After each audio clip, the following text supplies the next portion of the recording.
चलो दोस्तों, आज हम लोग स्टार्ट करेंगे कुबरनेटिस का अगला टॉपिक। और आज के वीडियो में हम लोग डिस्कस करेंगे पॉड के बारे में। ठीक है, आज हम लोग समझेंगे पॉड है क्या। बहुत इंपॉर्टेंट वर्ड है दोस्तों ये पॉड। कुबरनेटिस के इंटरव्यू में सबसे पहला क्वेश्चन पॉड से ही स्टार्ट होता है। और अगर आपको पॉड की डेफिनेशन अगर अच्छे से क्लियर नहीं है तो पूरे के पूरे कुबरनेटिस में आप लोग कंफ्यूजन में रहते हैं। तो उम्मीद करता हूं कि आप सब लोग सबसे पहले पॉड की डेफिनेशंस को क्लियर करें। पॉड को कुबरनेटिस ने क्यों लाया, इसका क्या यूज केस है, इसका क्या बेनिफिट है कुबरनेटिस क्लस्टर में, ये समझेंगे आज हम लोग इस वीडियो में। तो अगर आप इसे पॉड की डेफिनेशंस को समझें तो बहुत ही जल्दी आप समझ सकते हैं। मैं कोशिश करूंगा कि आपको बहुत ही शॉर्ट फॉर्मेट में इसे समझा दूं।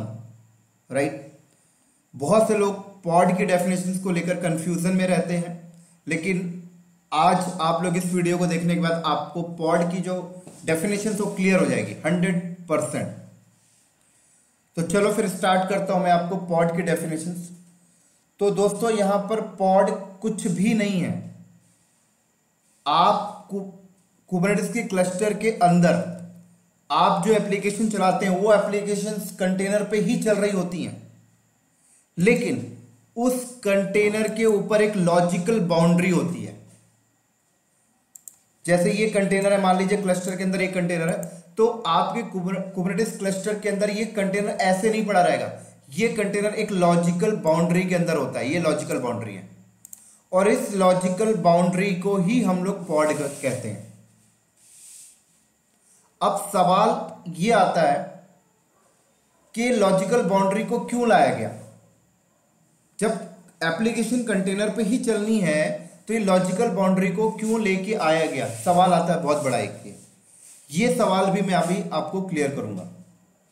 उससे पहले मैं आपको एक चीज और बता देता हूं कि ये जो लॉजिकल बाउंड्री है, इस लॉजिकल बाउंड्री को हम लोग पॉड कहते हैं। और इस लॉजिकल बाउंड्री के अंदर आप चाहें तो एक सिंगल कंटेनर भी रख सकते हैं और आप चाहें तो मल्टीपल कंटेनर भी रख सकते हैं। अब सिंगल कंटेनर कौन से केस में रखा जाता है और मल्टीपल कंटेनर कौन से केस में रखा जाता है, ये सारी डेफिनेशन भी हम लोग क्लियर करेंगे इस वीडियो में। अभी सिर्फ आप मोटा मोटी इतना समझिए, पॉड यहां पर कुछ भी नहीं है, कंटेनर के ऊपर का एक लॉजिकल बाउंड्री है बस। आप ये भी बोल सकते हो कलेक्शन ऑफ द कंटेनर, क्योंकि इस लॉजिकल बाउंड्री में अगर बहुत सारे कंटेनर हो गए तो आप पॉड को क्या बोलते हैं, कलेक्शन ऑफ द कंटेनर। चलिए अब हम लोग स्टार्ट करते हैं कि इस पॉड के आने से कुबरनेटिस क्लस्टर में क्या बेनिफिट्स हैं, और अगर ये पॉड नहीं होता तो क्या लॉस होता आपको क्लस्टर में, कुबरनेटिस क्लस्टर में। चलिए फिर हम लोग इसको शुरू करते हैं एज अ प्रैक्टिकल फॉर्मेट में। सॉरी, पहले हम लोग बात करेंगे एज अ डायग्राम, फिर हम प्रैक्टिकल्स में देखेंगे।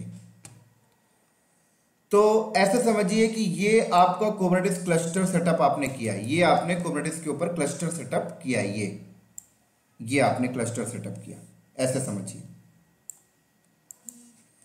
इस क्लस्टर के अंदर आपके पास एक नोड ये है, और इस क्लस्टर के अंदर आपके पास एक नोड ये है और एक नोड ये है।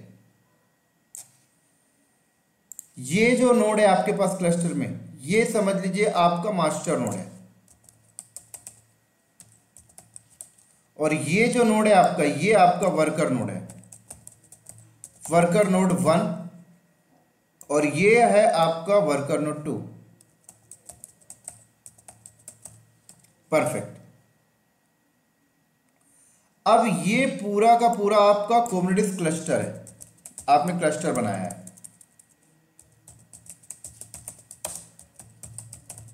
ठीक है, चलो अब इस क्लस्टर के अंदर आप अपनी कोई एप्लीकेशन चलाना चाहते हैं, और आप अपनी एप्लीकेशन माइक्रो सर्विस पे चलाना चाहते हैं, बोले तो कंटेनर के ऊपर। राइट, तो अगर पॉड का कॉन्सेप्ट नहीं होता तो क्या कर रहे होते आप।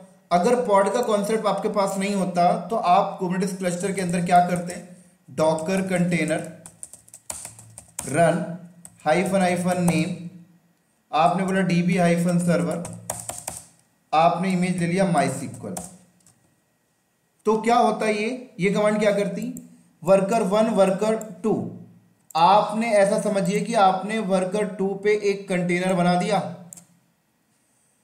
इस कंटेनर के अंदर माइसिक्वल नाम की इमेज आ जाती और इस पे डेटाबेस चल रहा है और इस कंटेनर को एक आईपी असाइन हो जाता।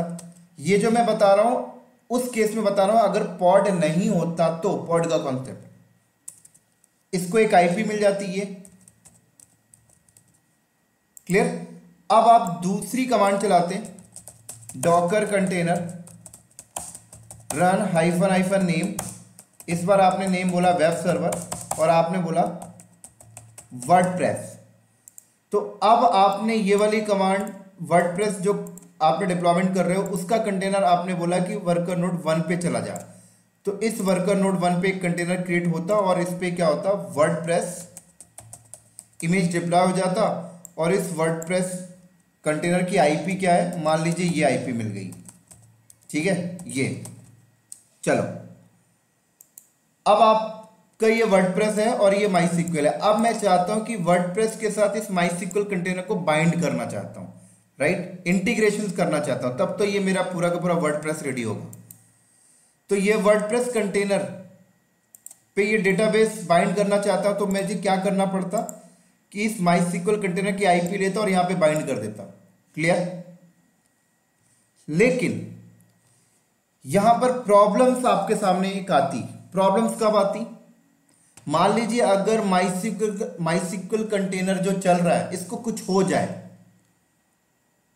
तो इसको अगर कुछ हो जाए तो मान लीजिए ये कुछ हो गया, अगर डैमेज हो गया तो क्या ये ऑटोमेटिक रिक्रिएट होगा? अगर हम इस सिनेरियो में रखकर देखें तो नहीं होगा ये रिक्रिएट। हां, अगर आप डॉकर सॉर्म टेक्नोलॉजीज को इंप्लीमेंट कर रहे हो तो हो जाता, लेकिन हमने डॉकर सॉर्म तो नहीं लिया ना, हम तो कुबरनेटिस यूज कर रहे हैं। तो कुबरनेटिस के केस में अगर पॉड नहीं होता और आप इस तरीके से क्लस्टर पे एक कंटेनर यहां बनाते, एक कंटेनर यहां, और कल को माइसिक्वल कंटेनर को कुछ हो जाता तो माइसिक्वल कंटेनर क्या रिक्रिएट होता ऑटोमेटिक? सवाल आता है नहीं, राइट। या फिर मान लीजिए कि आपने ही जाके उसको रिक्रिएट कर दिया, तो आपने जब उसे जाके रिक्रिएट किया तो क्या ये आईपी, अब ये सेम आईपी उस माइसिक्वल कंटेनर को मिलेगी जो नया रिक्रिएट आपने किया है? सवाल आता है नहीं, तो डिफरेंट आईपी मिलेगी। इसका मतलब फिर से आपको वर्डप्रेस पे जाके नया माइसिक्वल की आईपी को बाइंड करना पड़ेगा।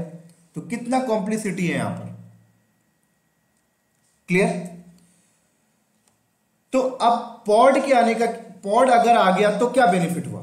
तो देखिए पॉड के आने का बेनिफिट समझाता हूं, इसको हम लोग स्किप कर देते हैं। तो कुबरनेटिस क्लस्टर के केस में क्या होता है कि हम कुबरनेटिस एडमिनिस्ट्रेटर जो होता है वो कभी भी कुबरनेटिस क्लस्टर पे आकर एक सिंगल कंटेनर नहीं बनाता, वो कभी भी डॉकर कंटेनर रन कमांड से कंटेनर नहीं बनाता कुबरनेटिस के केस में। तो कुबरनेटिस एडमिनिस्ट्रेटर जो होता है वो कुबरनेटिस क्लस्टर के केस में क्या कर रहा होता है, वो यहां पर कमांड यूज कर रहा होता है kubectl। क्या यूज कर रहा होता है? kubectl run. नेम यहां पर दे दिया उसने, जैसे db hyphen server hyphen hyphen image उसने यहां पे पास कर दिया माइसिक्वल। तो कुबरनेटिस का जो एडमिनिस्ट्रेटर है वो ये कमांड चलाएगा। तो अब जब ये कमांड चलाएगा तो अब क्या होता है कि सबसे पहले नोड में आकर एक पॉड बनेगा। क्या बनेगा? पॉड। सबसे पहले एक पॉड बनता है, ये एक पॉड बन गया। बहुत इंपॉर्टेंट चीज बता रहा हूं दोस्तों, ये मैं यहां पर आया और एक क्या बन गया? पॉड बन गया ये। ठीक है, ये लिख देता हूं मैं पॉड। ठीक है, अब जैसे ही पॉड बना तो पॉड को एक आईपी असाइन हो जाती है। किसको? पॉड को एक आईपी असाइन हो गई। मान लो ये आईपी असाइन हो गई पॉड को, ये आईपी असाइन हो गई, पॉड की आईपी। अब उसके बाद पॉड के अंदर एक कंटेनर बनेगा। पॉड के अंदर एक कंटेनर बनेगा, उस कंटेनर का जो नेम होगा और उस कंटेनर के अंदर जो इमेज डिप्लॉय होगी वो इमेज होगी पॉस नाम की एक इमेज। राइट। पॉस नामी एक इमेज डिप्लॉय हो जाएगी इस कंटेनर के अंदर।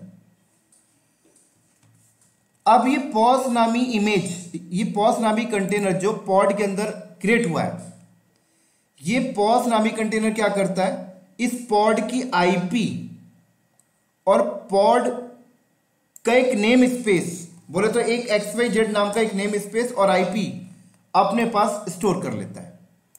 देन उसके बाद आपके पॉड के अंदर एक कंटेनर बनेगा और उस कंटेनर पे अब आपकी एक MySQL इमेज डिप्लॉय होगी, राइट।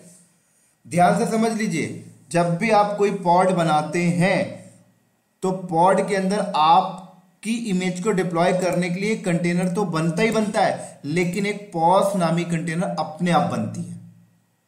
एक कंटेनर बनेगा जिसमें पॉस नामी इमेज डिप्लॉय होगी और ये पॉस नामी कंटेनर क्या कर रहा होता है, इस पॉड की आईपी और एक नेम स्पेस अपने पास स्टोर करके रखता है।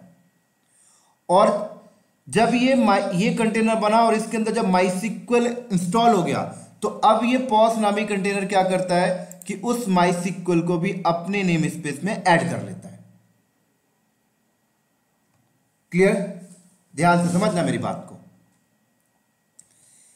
इसी तरीके से अब ये पॉस नामी कंटेनर क्या करता है कि मान लीजिए इस पॉड के अंदर आप और भी कंटेनर बनाते हैं, जैसे पॉड के अंदर आप नंबर ऑफ कंटेनर बना रहे हैं, तो उन सब नंबर ऑफ कंटेनर को अपने नेम स्पेस में ऐड कर लेगा और इस पॉड के अंदर जितने भी कंटेनर होंगे सब की आईपी एक ही होती है, ये पॉड।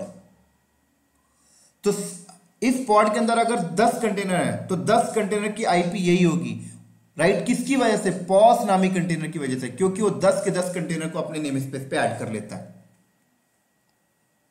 राइट। तो इंटरव्यू में ये भी पूछा जाता है कि जब हम एक पॉड बनाते हैं तो पॉड के अंदर बाय डिफॉल्ट कितने कंटेनर बनते हैं। तो जब आप पॉड बनाते हैं, जैसे आपने कमांड मारा kubectl run db server --- image = MySQL, तो आपकी पॉड, एक पॉड बनेगा, पॉड के अंदर एक कंटेनर बनाएगा, उसके अंदर ये MySQL के लिए पॉड बनाएगा, पॉड के अंदर एक कंटेनर बनाएगा जिसके अंदर ये MySQL इमेज डालेगा वो, राइट। लेकिन अपने से एक पॉस नामी कंटेनर भी बनाता है। इसका मतलब बाय डिफॉल्ट पॉड के अंदर 2 कंटेनर बनेंगे, एक तो आपके लिए और एक बाय डिफॉल्ट पॉस के लिए। उसके बाद आप फर्दर जितने बताना बता दीजिए,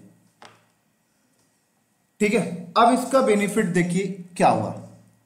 तो MySQL जो कंटेनर है, इस कंटेनर को कोई भी आईपी असाइन नहीं होती है, आईपी पॉड को असाइन हुई। किसको आईपी असाइन हुई है? पॉड को। ये देखिए, इसी तरीके से अब बेनिफिट क्या है, देखिए बेनिफिट ये है कि कल को ये पॉड के अंदर जो MySQL कंटेनर है, ये कंटेनर को कल को कुछ भी हो जाए तो कंटेनर ऑटोमेटिक रिक्रिएट हो जाएगा, ऑटोमेटिक।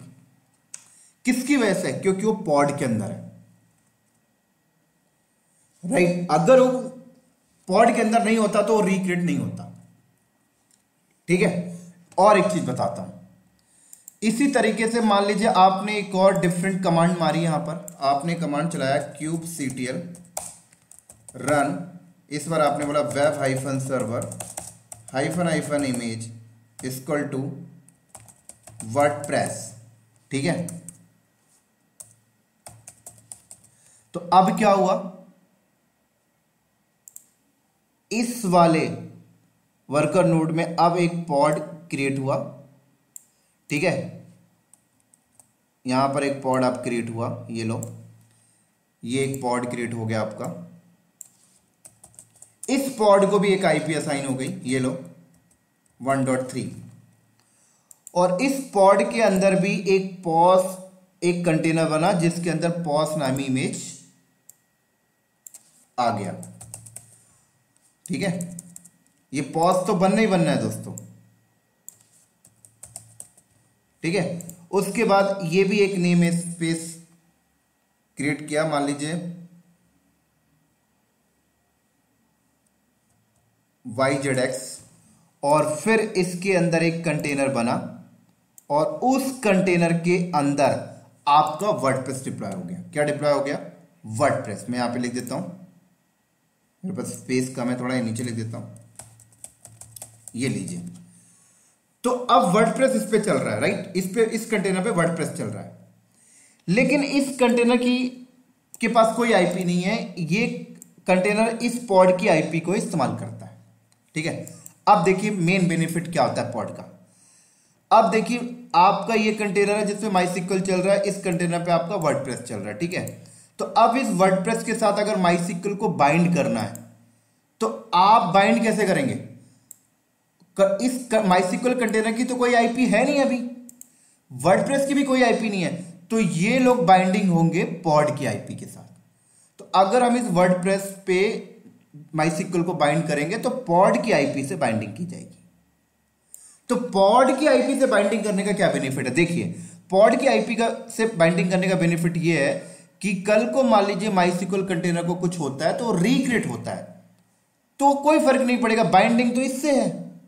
लेकिन अगर आप सिर्फ कंटेनर के केस में देखें तो मान लीजिए आपका कंटेनर को कुछ होता था, आप उसे रिक्रिएट करते थे, नई आईपी आती थी तो आपको दोबारा बाइंडिंग करनी पड़ती थी, बट यहां पर ऐसा कुछ नहीं करना पड़ेगा।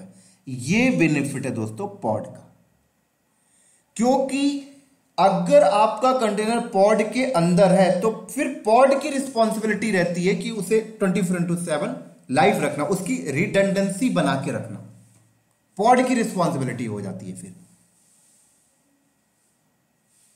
इसीलिए यहां पर पॉड का कॉन्सेप्ट लाया गया है। अब इसी तरीके से एक चीज मैं आपको और क्लियर करता हूं, उम्मीद करता हूं कि ये जो एग्जांपल्स मैंने अभी दिए हैं ये आप लोगों को क्लियर हो गया होगा। अब थोड़ा सा और समझाता हूं। अब कई लोगों के दिमाग में एक सवाल आ रहा होगा कि ठीक है, पॉड के अंदर अगर एक कंटेनर है तो कंटेनर की रिडंडेंसी मिल रही है, कंटेनर को कुछ होता है तो वापस से रिक्रिएट हो जाता है, बहुत बढ़िया बात। लेकिन अगर पॉड को कुछ हो गया तो क्या होगा? तब तो गया। अगर पॉड को कुछ हो गया तो फिर आपका गया सब कुछ, बिल्कुल गया। तो अगर आप पॉड की रिडंडेंसी चाहते हैं तो फिर उसके लिए आपको क्या करना पड़ता है कि पॉड के ऊपर आपको एक डिप्लॉयमेंट बनाना पड़ता है। क्या बनाना पड़ता है? डिप्लॉयमेंट। अगर आप पॉड की रिडंडेंसी चाहते हैं तो कंटेनर की रिडंडेंसी तो मिल गई, पॉड ने दे दी, लेकिन पॉड अगर डिलीट हो गया तो वो कैसे रिक्रिएट होगा? तो वो अगर आप चाहते हैं तो आप लोग पॉड के ऊपर एक डिप्लॉयमेंट बनाइए। ये लीजिए डिप्लॉयमेंट, ठीक है। तो ये डिप्लॉयमेंट बन गया, ये डिप्लॉयमेंट बन गया। तो अब जब डिप्लॉयमेंट बन गया तो अब डिप्लॉयमेंट क्या करेगा? डिप्लॉयमेंट अपने अंदर की पॉड की रिडंडेंसी बनाकर रखता है। तो डिप्लॉयमेंट के अंदर का अगर पॉड को कुछ होता है तो दोबारा से वो रिक्रिएट हो जाएगा, अगेन रिक्रिएट हो जाएगा, ये पॉड अपने आप रिक्रिएट हो जाएगा। तो अब यहां पर एक और सवाल उठ के आ जाता है कि मान लीजिए ये पॉड अभी जो चल रहा है उसकी आईपी ये है 10.10.1.3 और ये जो पॉड चल रहा है इसकी आईपी है 10.10.1.2। अब ये वर्डप्रेस का पॉड हो गया, ये माइसिक्वल का पॉड हो गया, इन दोनों की बाइंडिंग इन दोनों आईपी से की गई है। अब हमने ये बात बोली कि अगर इस पॉड को कुछ हो जाए तो वापस से रिक्रिएट हो जाएगा, किसकी वजह से? डिप्लॉयमेंट की वजह से।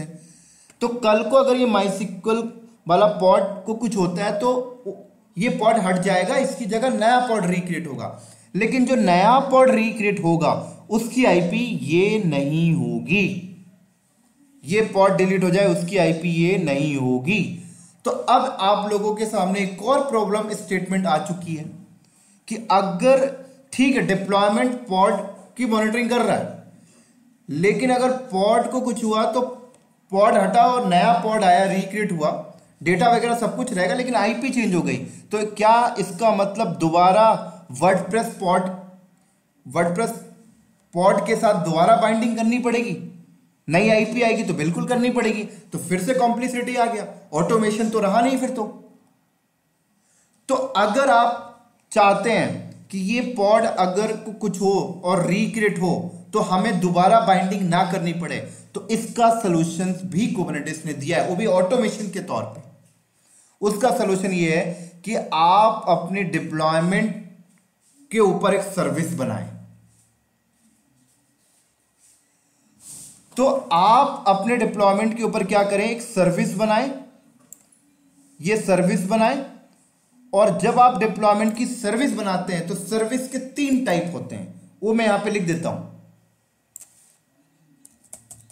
हालांकि सर्विस का अलग टॉपिक हम डिस्कस करेंगे, लेकिन अभी मैं ये चीजें बता रहा हूं जिससे आपको एक पिक्चर सेट हो जाए कुबरनेटिस क्लस्टर का।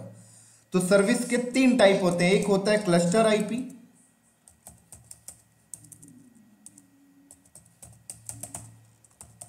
एक सेकंड होता है आपका नोड पोर्ट, और थर्ड होता है आपका लोड बैलेंसर।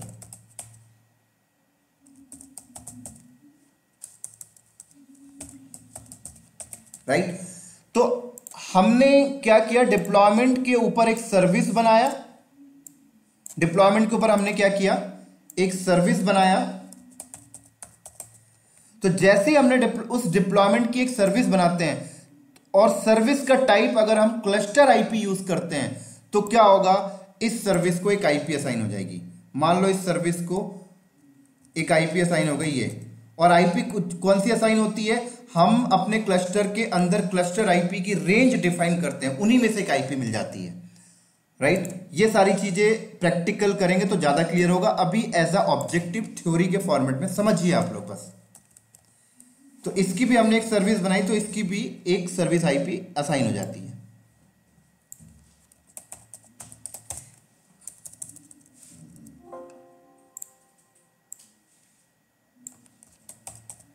ये लीजिए। तो अब क्या हुआ, इस डिप्लॉयमेंट की एक सर्विस ये बन गई, इस डिप्लॉयमेंट की एक सर्विस ये बन गई। तो अब क्या होगा कि ये वाला पॉड अगर इस वाले पॉड से बात करना चाहता है तो ये पॉड अपनी अपनी आईपी से बात नहीं करेंगे।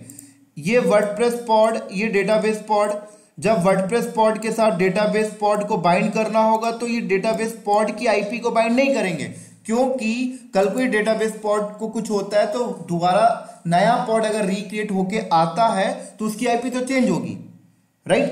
तो हम लोग क्या करते हैं, सर्विस आईपी से एक दूसरे से बात करते हैं। तो अगर मुझे इस वर्डप्रेस पॉड में इस डेटाबेस पॉड को बाइंड करना है तो मैं ये डेटाबेस पॉड की आईपी नहीं यूज करूंगा, मैं डेटाबेस पॉड के ऊपर जो डिप्लॉयमेंट है, डिप्लॉयमेंट के ऊपर जो सर्विस है, इस सर्विस आईपी को यूज करूंगा बाइंडिंग करने के लिए। तो अगर ये सर्विस आईपी मैं यूज करता हूं यहां पर बाइंडिंग करने के लिए, अगर मैं सर्विस आईपी को यूज करता हूं यहां पर बाइंडिंग करने के लिए, तो इससे बेनिफिट क्या होता है, इससे बेनिफिट ये है कि कल को अगर ये पॉड डिलीट हो जाता है और नया पॉड आता है तो नया पॉड की अगर नई आईपी आती है तो मुझे कोई फर्क नहीं पड़ेगा, ये सर्विस आईपी उसको अपने आप ऐड कर लेगा, उसका एंड पॉइंट अपने आप बना लेगा, क्योंकि ये सर्विस आईपी अभी इसके साथ, इस आईपी के साथ एंड पॉइंट बना के रखा है। ठीक है ना? तो अगर ये पॉड डिलीट हुआ और नया पॉड बना तो ये सर्विस आईपी अब उस नए पॉड की आईपी के साथ बाइंडिंग हो जाएगा, और मेरा वर्डप्रेस इस सर्विस आईपी से मैप्ड है। तो यहां पर ट्रैफिक का फ्लो फिर क्या बन जाता है, अगर ये वर्डप्रेस को इस डेटाबेस पॉड के पास जाना है तो ट्रैफिक का फ्लो ऐसे हो जाता है, यहां ट्रैफिक आती है, इस सर्विस आईपी पे जाएगी और ये सर्विस आईपी इस पॉड आईपी के साथ मैप्ड रहता है इस तरीके से। तो हम लोग यहां पर क्या करते हैं, सर्विस यूज कर रहे होते हैं। तो सारा का सारा कुछ ऑटोमेशन हो गया। यहां पर देखें आप, एक्चुअल में आपका जो एप्लीकेशन है वो तो चल रहा है कंटेनर पे ही, लेकिन वो कंटेनर के ऊपर एक लॉजिकल बाउंड्री है पॉड, जो पॉड उस कंटेनर की रिडंडेंसी को मैनेज कर रहा है। कल को कंटेनर को कुछ होता है तो वापस से रिक्रिएट हो जाता है क्योंकि पॉड के अंदर है, पॉड को कुछ होता है तो पॉड वापस से रिक्रिएट हो जाता है क्योंकि पॉड के ऊपर एक डिप्लॉयमेंट है, वो पॉड को मैनेज कर रहा है। और कम्युनिकेशन चैनल के लिए सर्विस हो गई, क्योंकि पॉड अगर रिक्रिएट होता है तो नई आईपी आती है तो बाइंडिंग ना करना पड़े, तो कम्युनिकेशन चैनल के लिए सर्विस हो गई। तो उम्मीद करता हूं ये टर्म्स आपको समझ में आया होगा। लेकिन जब आप इस सर्विस को बनाएंगे तो यहां पर आपको क्लस्टर आईपी रखना पड़ेगा। अब यहां पर देखिए 2 टर्म्स और आ गया, नोड पोर्ट और लोड बैलेंसर। इनको कहां यूज करते हैं ये तो समझ आ गया। हालांकि ये cluster IP, node port, load balancer, इन सब का टॉपिक हम अलग अलग डिस्कस करेंगे। क्लस्टर आईपी पे अलग वीडियो बनेंगे, नोड पोर्ट पे अलग वीडियो बनेंगे, लोड बैलेंसर पे अलग वीडियो बनेंगे विद द प्रैक्टिकल। तो वहां पर भी हम इसको एक डीप एंड डाई एक्सप्लेन करेंगे जाकर, लेकिन अभी सिर्फ मैं आपको एक पिक्चर समझाने की कोशिश कर रहा हूं कि आपको कुबरनेटिस क्लस्टर का पिक्चर माइंड में सेट हो जाए। तो उम्मीद करता हूं ये सर्विस आपको समझ में आ गई होगी। ये सर्विस का जो टाइप है हमने यहां पर क्लस्टर आईपी अभी यूज किया है। अब नोड पोर्ट कब यूज करेंगे और लोड बैलेंसर कब यूज करेंगे ये भी मैं अभी आपको 2-2 मिनट समझा देता हूं। तो इसको मैं थोड़ा सा यहां पर स्पेस लेता हूं। देखिए अब जैसे ये वर्कर नोड है तो इस वर्कर नोड की भी एक आईपी होगी, आपने दिया होगा ना, मान लीजिए आईपी है 192।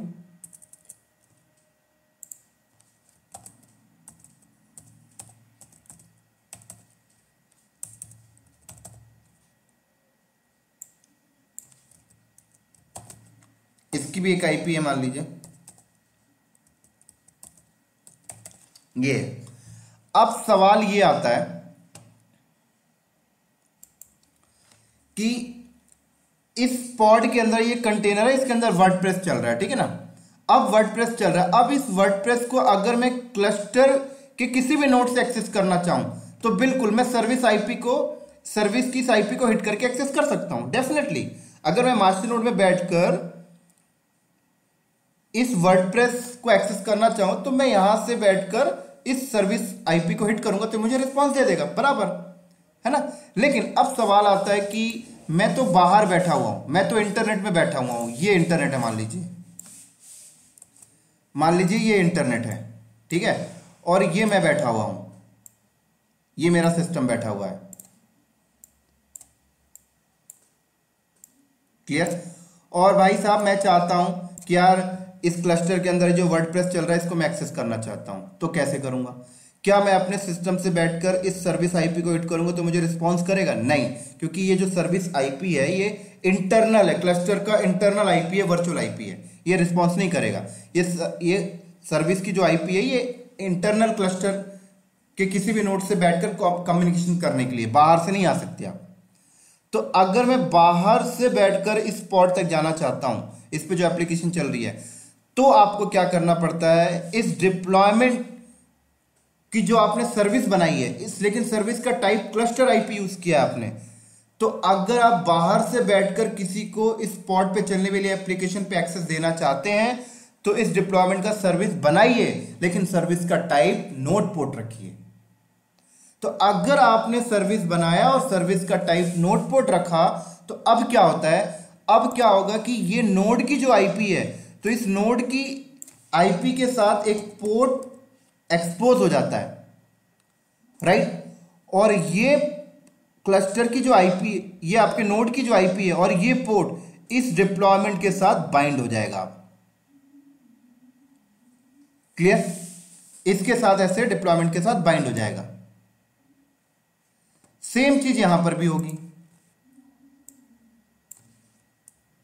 ये लीजिए, सेम पोर्ट बाइंड हो जाएगा यहां पर इसके साथ, राइट। हालांकि ये एक अलग डिप्लॉयमेंट है, ये एक अलग डिप्लॉयमेंट है। तो अगर मैं इस डिप्लॉयमेंट की सर्विस बना रहा हूं और सर्विस का टाइप नोड पोर्ट रखा हूं तो इसी डिप्लॉयमेंट के लिए होगा, इसके लिए नहीं होगा, ये बात ध्यान रखना। वो मैं समझाने के लिए आपको साइड में बता दिया था।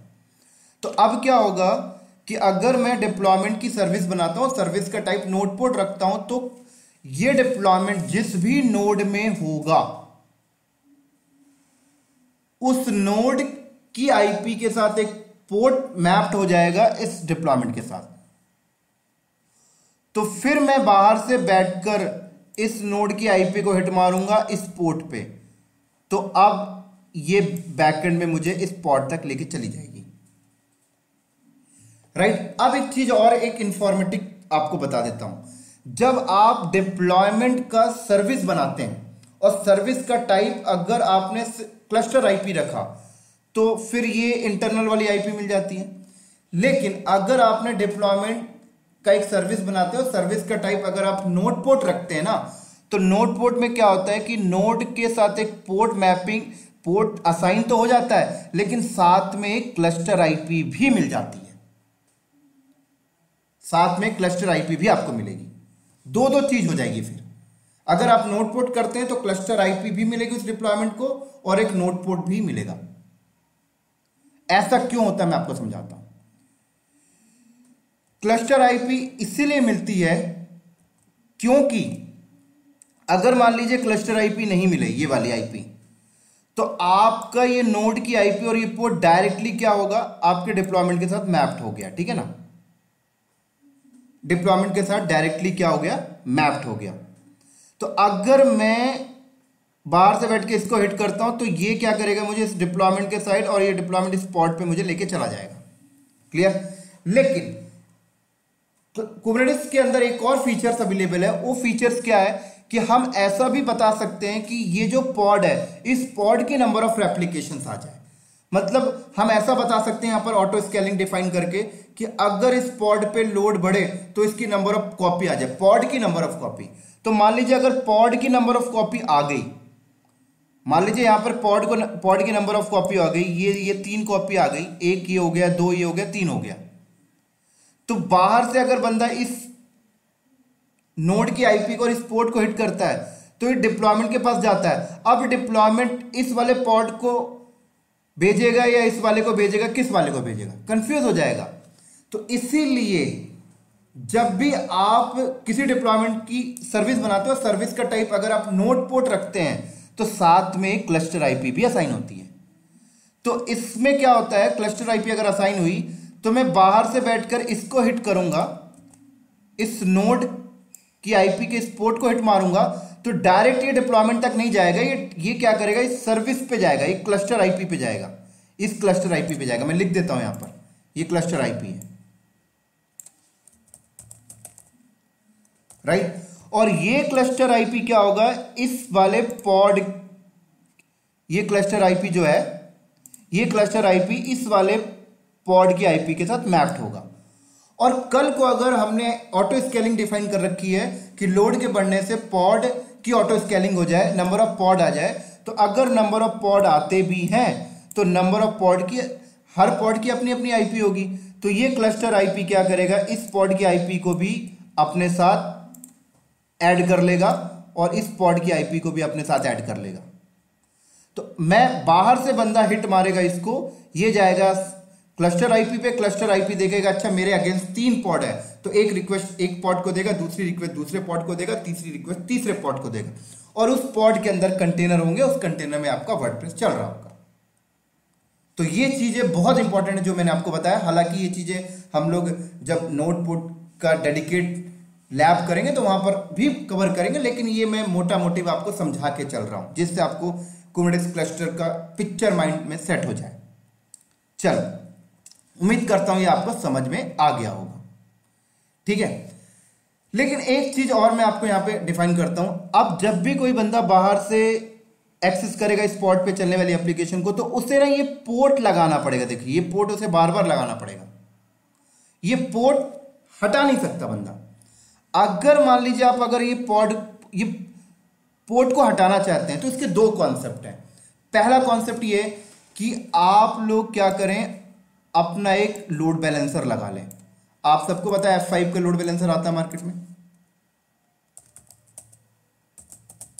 आप लोग यहां पर एक लोड बैलेंसर लगा लें, ठीक है। तो जब आप लोग लोड बैलेंसर लगाएंगे तो लोड बैलेंसर की एक आईपी आ जाएगी। मान लीजिए आपने लोड बैलेंसर लगाया, उसकी आईपी ये आ गई, ये लीजिए, ठीक है। और आपको क्या करना है कि लोड बैलेंसर के एंड पॉइंट में ये आईपी और ये पोर्ट ऐड कर लीजिए और कस्टमर को बोलिए कि भाई तू इस लोड बैलेंसर की आईपी को हिट मार।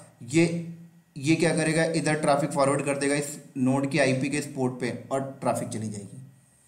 लेकिन यहां पर जो लोड बैलेंसर होगा ये आपका अपना लोड बैलेंसर है। यहां पर कुबरनेटिस का अपना कोई लोड बैलेंसर नहीं है इस केस में। लेकिन पहले कुबरनेटिस आपको अपना खुद का लोड बैलेंसर की सर्विस नहीं देता था, तो आपको इस तरीके से काम करना पड़ता था, क्योंकि भाई आपके कस्टमर पोर्ट थोड़ी लगा कर आएंगे। एक चीज और बता देता हूं, फिर आप लोग क्या करते हैं कि ये लोड बैलेंसर की आईपी को आप अपने डीएनएस में पॉइंट कर लेते, तो आपका कस्टमर बाहर नेम को हिट करता है और नेम रिजॉल्व करेगा इस लोड बैलेंसर की आईपी के साइड और ये इसके साइड बाइंड है, इधर आ जाएगी। लेकिन अभी अभी कुछ 6-7 महीना पहले कुबरनेटिस वालों ने अपना खुद का भी लोड बैलेंसर प्रोवाइड कर दिया है। तो खुद का भी एक लोड बैलेंसर इन्होंने प्रोवाइड किया है, तो उसके लिए उन्होंने डिप्लॉयमेंट की जब आप सर्विस बनाते हैं तो उसका टाइप उन्होंने बोला है लोड बैलेंसर रखिए। तो अगर आप डिप्लॉयमेंट बनाते हैं, सॉरी, अगर आप डिप्लॉयमेंट का सर्विस बनाते हैं और सर्विस का टाइप अगर आप लोड बैलेंसर रखते हैं,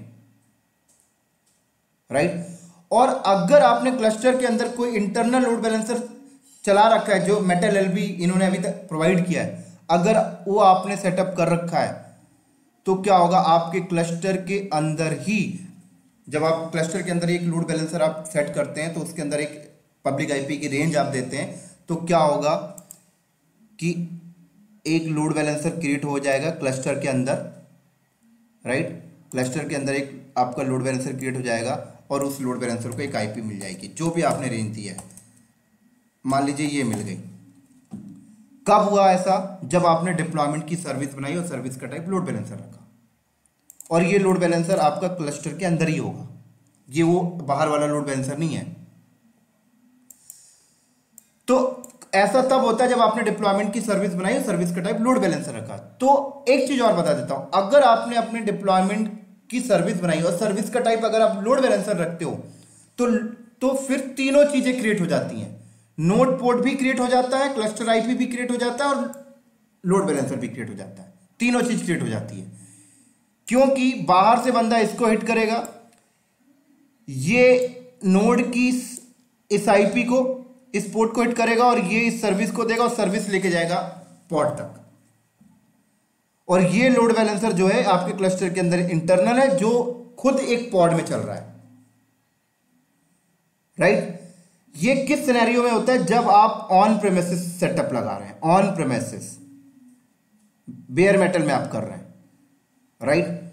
लेकिन अगर आप कुबरनेटिस का प्लेटफॉर्म एज अ सर्विस का इस्तेमाल करते हैं, मान लीजिए जैसे Azure cloud, Google cloud, AWS cloud, तो वहां पर अगर आपने अपने डिप्लॉयमेंट को की सर्विस बनाई और सर्विस का टाइप अगर आप लोड बैलेंसर रखते हैं, तो फिर उस केस में ये लोड बैलेंसर आपके क्लस्टर के अंदर किसी पॉड में क्रिएट नहीं होता, वो क्लाउड प्रोवाइडर का लोड बैलेंसर प्रोविजन हो जाता है, जैसे एडब्ल्यूएस का लोड बैलेंसर प्रोविजन हो जाएगा, और उस लोड बैलेंसर में आपके इस नोड का ही आईपी बाइंड हो जाएगा, एजोर का लोड बैलेंसर प्रोविजन हो जाएगा, गूगल क्लाउड का लोड बैलेंसर प्रोविजन हो जाएगा, राइट। तो ये बेनिफिट है, ये सर्विस का बेनिफिट है जो मैंने अभी आपको बताया, क्लस्टर आईपी, नोड पोर्ट और लोड बैलेंसर। हालांकि जिन्हें भी इस सर्विस में जो क्लस्टर आईपी, नोड पोर्ट और लोड बैलेंसर में अगर कुछ डाउट होगा तो कोई परेशानी की बात नहीं है, आगे जब हम इसकी डेडिकेट टॉपिक के वीडियो बनाएंगे तो वहां पर कवर कर देंगे। अभी सिर्फ मैं पॉड की डेफिनेशन को समझाने के लिए इन टर्म्स को यूज किया बस। तो उम्मीद करता हूं कि आपको बहुत हद तक समझ में आ गया होगा, क्लियर। इसी तरीके से थोड़ा सा और समझते हैं पॉड, राइट। तो ये चीज तो आप लोग समझ गए, पॉड का एक ट्रैफिक का फ्लो और क्या बेनिफिट है। अब अगली चीज बताता हूं मैं आपको। पॉड के अंदर हम लोग मल्टीपल कंटेनर भी रखते हैं। किस केस में रखते हैं मैं आपको बताता हूं। जैसे मान लीजिए ये मैंने एक पॉड बनाया, एक पॉड मैंने ये बनाया, इस पॉड में मैंने जो कंटेनर रखा उस पर वेब रख लिया, और इस पॉड पे मैंने अगर कोई कंटेनर रखा तो मैंने डेटाबेस रख लिया, ठीक है, मैंने मैप कर दिया, बहुत बढ़िया। अब देखिए हुआ क्या, आपके इंटायर द क्लस्टर पे एक पॉड ईआईपी रिजर्व कर लिया और एक पॉड ईआईपी रिजर्व कर लिया, राइट। मैं कहता हूं जब आपको पॉड में ये फैसिलिटी मिलती है कि एक पॉड के अंदर नंबर ऑफ कंटेनर आप रख सकते हैं, एक पॉड के अंदर आप नंबर ऑफ कंटेनर रख सकते हैं, तो फिर आप अलग अलग क्यों कर रहे हैं? अलग अलग करने से क्या होता है, एक आईपी इसको रिजर्व हो गई, एक आईपी इसको रिजर्व हो गई। दूसरा एक और प्रॉब्लम स्टेटमेंट बता देता हूं। मान लीजिए ये वाला पॉड इस नोड में चला गया, ये वाला पॉड इस नोड में चला गया, ये वेब पॉड हो गया, ये डेटाबेस पॉड हो गया। अब बाहर से कोई बंदा आता है तो वर्डप्रेस पे आता है, वर्डप्रेस पॉड यहां पे रखा हुआ है, डेटाबेस पॉड यहां पे रखा हुआ है। अब डेटाबेस पॉड के साथ जो कनेक्शन बनाता है तो देखिए लेटेंसी का फर्क पड़ेगा यहां पर, क्योंकि ये अलग नोड है, ये अलग नोड है, थोड़ा बहुत तो पड़ेगा ही यहां पे लेटेंसी का फर्क। ये इंटरफेस से निकल के यहां पे इस इंटरफेस में ट्रैफिक जाएगी। तो कहा गया जब आपको पॉड में मल्टी कंटेनर की फंक्शनैलिटी मिलती है तो क्यों ना आप इस तरीके से काम करें। एक ही पॉड आप बना लीजिए, एक ही पॉड आप बनाइए, उस पॉड के अंदर आप एक कंटेनर बनाइए जिसमें आप अपना वर्डप्रेस रखिए और इसी पॉड के अंदर आप एक कंटेनर बनाइए जिस पे आप माइस्क्ल रखिए। ये लीजिए, इस पे आप वर्डप्रेस रखिए और इस पे आप माइस्क्ल रखिए। परफेक्ट। और दोनों को आपस में बाइंड कर दीजिए एज अ लोकल होस्ट। एक चीज और बता देता हूं पॉड के बारे में। पॉड को हम लोग इटसेल्फ एक लोकल होस्ट की तरह ट्रीट करते हैं। पॉड को हम लोग इटसेल्फ एक लोकल होस्ट समझ के चलते हैं। कैसे, मैं आपको समझाता हूं। अब देखिए, मान लीजिए आपके पास ये एक कंप्यूटर है, ठीक है ना, ये एक कंप्यूटर है। अब ये कंप्यूटर है, इसका एक इंटरफेस कार्ड है ETH0, इसकी एक आईपी है, मान लीजिए ये आईपी है, ठीक है। तो आप इस एक कंप्यूटर को क्या बोलते हैं, ये एक लोकल होस्ट है, यही बोलते हैं ना, राइट। अब आप इस कंप्यूटर के अंदर क्या करते हैं, इस कंप्यूटर के अंदर मान लीजिए आपने एक वेब चला लिया, एप्लीकेशन चला लिया और डेटाबेस चला लिया, तो आप तीनों को आपस में इसी आईपी से चला सकते हैं, है ना, लुक बैक आईपी से चल जाएगी ना। इसी तरीके से ये जो पॉड है इटसेल्फ एक लोकल होस्ट की तरह है। इस पॉड के अंदर पॉड की आईपी एक ही है, पॉड की आईपी एक ही है, लेकिन पॉड के अंदर दो कंटेनर है, एक वर्डप्रेस और एक माइस्क्ल। ये कंटेनर अपना अलग लाइब्रेरी यूज कर रहा है, ये अपना अलग लाइब्रेरी यूज कर रहा है। क्लियर। तो ऐसा करने से बेनिफिट क्या है, ऐसा करने से बेनिफिट क्या है कि पूरे पॉड के अंदर एक कंटेनर ये, कंटेनर ये, इस पॉड को एक ही आईपी मिली, मतलब आपने अपनी आईपी को वेस्ट नहीं किया। पहले वाले केस में इस पॉड को एक आईपी मिल गई, इस पॉड को एक आईपी मिल गई, दो आईपी आप दे दिए। लेकिन यहां पर देखो क्या, एक ही आईपी, इसी के अंदर वर्डप्रेस और इसी के अंदर माइस्क्ल। और एक बेनिफिट बता देता हूं, अगर कोई बंदा वर्डप्रेस से कनेक्ट करता है तो वर्डप्रेस से अगर डेटाबेस चाहिए तो डेटाबेस भी उसी एग्जिस्टिंग पॉड में रखा हुआ है, तो लेटेंसी भी लो मिलेगी, राइट। लेटेंसी भी क्या होगी, आपको लो मिल रही है, ये बेनिफिट है। और पॉड के ऊपर अगर आपने डिप्लॉयमेंट बनाया तो पॉड की रिडंडेंसी है ही है। पॉड के अंदर मान लीजिए कोई भी कंटेनर को कुछ होता है तो दोबारा से नया पॉड रिक्रिएट हो जाएगा सेम डेटा के साथ। क्लियर। तो इस तरीके से इंडस्ट्री के अंदर हम लोग पॉड के अंदर मल्टी कंटेनर की फंक्शनलिटी मिल रही है तो हम लोग उसे यूटिलाइज करते हैं, वेस्ट नहीं करते हैं, राइट। लेकिन कभी कभी किसी सिनेरियो में आपको ऐसा भी मिलेगा कि नहीं भाई साहब, हमें एक पॉड के अंदर एक कंटेनर रखना है, उसमें वर्डप्रेस चलाना है, और दूसरे पॉड के अंदर माइस्क्ल रखना है, दूसरे पॉड के अंदर एक कंटेनर बनाना है, उसके अंदर माइस्क्ल चलाना है, हमें अलग अलग ही चलाना है। ऐसा कब करना पड़ता है, जब आप मोर देन सिक्योरिटी की बात करो। जब आप मोर देन सिक्योरिटी की बात करते हैं तब आप उस केस में ऐसा करेंगे कि एक पॉड के अंदर एक वर्डप्रेस चलाएंगे, दूसरे पॉड के अंदर माइस्क्ल चलाएंगे कंटेनर, राइट। लेकिन एक बेटर यूटिलाइजेशन के लिए आप चाहें तो एक पॉड के अंदर मल्टी कंटेनर फंक्शनलिटी को यूज करते हैं। मैंने आपको बता दिया, आईपी भी सेफ हो जाएगा और लेटेंसी का भी लो हो जाएगी आप, ठीक है। तो इसी तरीके से देखिए यूज किया जाता है। और एक चीज मैं आपको बता देता हूं, इस तरीके से देखिए पूरा का पूरा ऑटोमेशन आपका बन गया, पूरा का पूरा ऑटोमेशन। बाहर से बंदा इसको हिट मारा, ये इस नोड पे गया, इस नोड से इस पॉड पे चला गया, पॉड ने के अंदर एक कंटेनर पे एप्लीकेशन चल रही है, राइट। अब कंटेनर पे भी लोड नहीं हो, कंटेनर पे जो डेटा आएगा वो डेटा कहां पे होगा, तो उसके लिए कंपनी क्या करती है, एक नेटवर्क वॉल्यूम ले लेती है। लो, ये कंपनी का नेटवर्क वॉल्यूम है, मान लीजिए नेटवर्क स्टोरेज है, तो ये कंपनी का नेटवर्क स्टोरेज है, और कंपनी क्या करेगी, इस पॉड में इस नेटवर्क स्टोरेज को मैप कर लेगी, बाइंड कर लेगी, राइट। तो कोई भी डेटा जनरेट होता है वो इस स्टोरेज में आ जाएगा। अब कंपनी बोलती है यार इस पॉड पे अगर लोड बढ़े तो क्या करना है, तो कंपनी बोला कि पॉड की रेप्लिकेशन कर लो। तो अगर पॉड की रेप्लिकेशन आ गई, जैसे पॉड की रेप्लिकेशन आ गई, ठीक है ना, तो ये पॉड भी लाइव हो गया। अब ये स्टोरेज ये पॉड भी शेयर कर रहे होंगे, ये लीजिए, तो पूरा का पूरा लाइट वेट चल रहा है, जो डेटा आ भी रहा है वो भी बैकएंड में नेटवर्क स्टोरेज में आ रहा है। इस तरीके से पूरा का पूरा क्लस्टर सेटअप किया जाता है। और उम्मीद करता हूं कि पॉड की डेफिनेशन अब आपको बहुत हद तक क्लियर हो गई होगी।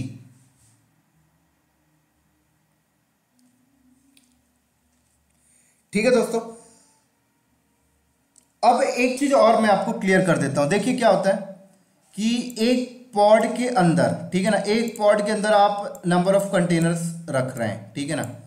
अब कई बार कई लोग बोलते हैं कि ये एक पॉड के अंदर आप नंबर ऑफ कंटेनर क्यों रख रहे हैं, तो हम आंसर देते हैं कि भाई एक पॉड के अंदर हमने 3 कंटेनर इसलिए रखा क्योंकि एक कंटेनर में हम वेब चलाएंगे और एक कंटेनर में हम एप्लीकेशन चलाएंगे और एक कंटेनर में हम डेटाबेस चलाएंगे, राइट।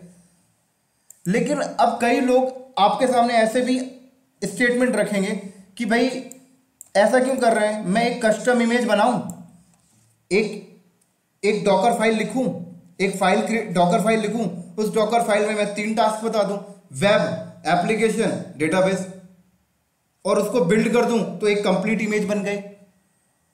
और एक पॉड के अंदर एक ही कंटेनर बनाऊं और उस कंटेनर के अंदर मैं ये इमेज को डिप्लॉय कर दूं तो उसी कंटेनर के अंदर वेब भी चल रहा है, एप्लीकेशन भी चल रहा है, डेटाबेस भी चल रहा है। ऐसा भी तो हो सकता है ना, तो बिल्कुल हो सकता है। लेकिन अगर आप ऐसा यूज करते हैं तो फिर आप कंटेनर बेस्ड वर्चुअलाइजेशन बोले तो माइक्रो सर्विसेज की फंक्शनैलिटी के अगेंस्ट चले गए, क्योंकि माइक्रो सर्विसेज में यह कहा जाता है कि एक एक सर्विस को अलग अलग कंटेनर पे रखना है, एक एक सर्विस, हर एक छोटी छोटी सर्विस की लाइब्रेरी अलग होगी। तो अगर आप ये तीनों एप्लीकेशन, वेब, ऐप, डेटाबेस एक ही कंटेनर पे रख देंगे तो लाइब्रेरी शेयर हो रही है, अगर आप देखिए तो इसीलिए आप कर तो सकते हैं लेकिन फिर आप माइक्रो सर्विस के अगेंस्ट जाके काम कर रहे हैं। तो इसीलिए अगर आपसे कोई ऐसा स्टेटमेंट बोलता है तो आप उसे ये समझा सकते हैं कि भाई इसीलिए हम लोग एक पॉड के अंदर नंबर ऑफ कंटेनर बनाते हैं कि इस वेब की लाइब्रेरी अलग हो, ऐप की लाइब्रेरी अलग हो और डेटाबेस की लाइब्रेरी अलग हो, लेकिन है तीनों एक ही पॉड के अंदर। तो उम्मीद करता हूं दोस्तों ये पॉड आपको समझ में आ गया होगा। मोटा मोटी एक शब्द में बोले तो pod collection of the container, मोटा मोटी पॉड क्या है, कलेक्शन ऑफ द कंटेनर। इतनी डेफिनेशन जो मैंने अभी आपको दिया, उम्मीद करता हूं आपको समझ में आ गया होगा। और ये एक छोटा सा ओवरव्यू था। अभी हम लोग जब पॉड की लैब करेंगे तो सारा कुछ क्लियर हो जाएगा, डिप्लॉयमेंट बनाएंगे तो क्लियर हो जाएगा, सर्विस बनाएंगे तो सब कुछ क्लियर हो जाएगा। सर्विस के क्लस्टर आईपी के क्लस्टर आईपी देखेंगे, नोड पोर्ट देखेंगे, लोड बैलेंसर, सारा हम प्रैक्टिकल के फॉर्मेट में देखेंगे। लेकिन आगे के वीडियो में ये पॉड को अंडरस्टैंडिंग कराना बहुत इंपॉर्टेंट था मेरे लिए, आप लोगों को, क्योंकि अगर पॉड की डेफिनेशंस क्लियर नहीं है तो आगे बढ़ने से कोई फायदा नहीं। तो उम्मीद करता हूं दोस्तों ये आपको समझ में आ गया होगा। इसी तरीके से हम लोग इस वीडियो को करते हैं यहीं पर स्टॉप, और अगले वीडियो में मिलेंगे हम लोग एक और कुबरनेटिस क्लस्टर का एक और कंपोनेंट्स के साथ जो बहुत इंपॉर्टेंट है, नेम स्पेस कॉन्सेप्ट के साथ। तो अगले वीडियो में हम लोग डिस्कस करेंगे कुबरनेटिस क्लस्टर में नेम स्पेस की इंपॉर्टेंसी, बहुत ही इंपॉर्टेंट है दोस्तों ये। अगले वीडियो में हम लोग इसको डिस्कस करेंगे। इस वीडियो में मैं डिस्कस नहीं कर रहा हूं क्योंकि काफी लंबा वीडियो हो जाएगा ये। तो नेक्स्ट वीडियो में मिलते हैं हम लोग नेम स्पेस के कॉन्सेप्ट के साथ। तब तक के लिए दोस्तों बाय बाय।